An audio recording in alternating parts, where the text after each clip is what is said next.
demande au peuple de Côte d'Ivoire, c'est de ne pas se perdre et de rester concentré sur l'objectif commun. L'objectif commun, là, c'est le départ de l'homme de Sendou, ce boutiquier, usurpateur, voleur de notre argent. Celui qui avait nous spolier de notre identité nationale et nous arracher nos terres. Ce monsieur-là, on doit le chasser du pouvoir. C'est ça, la réalité. Soyez attentifs à tout ce qui est mot d'ordre que l'opposition va donner. Et nous serons la lanceur d'alerte.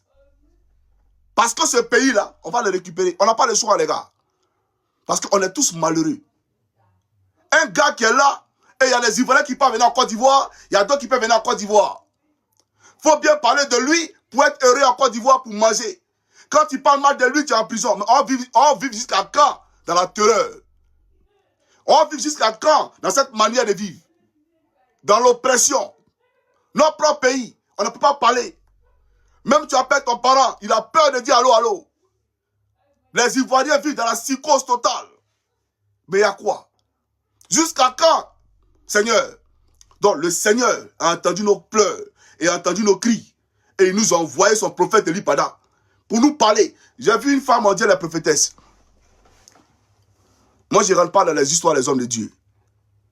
Si Makoso, ce faux prophète, ce faux pasteur, autant pour moi, ce faux pasteur, ce charlatan, il ne faut pas dire pasteur, ce charlatan, s'il était de Dieu, moi, il n'avait pas de lui.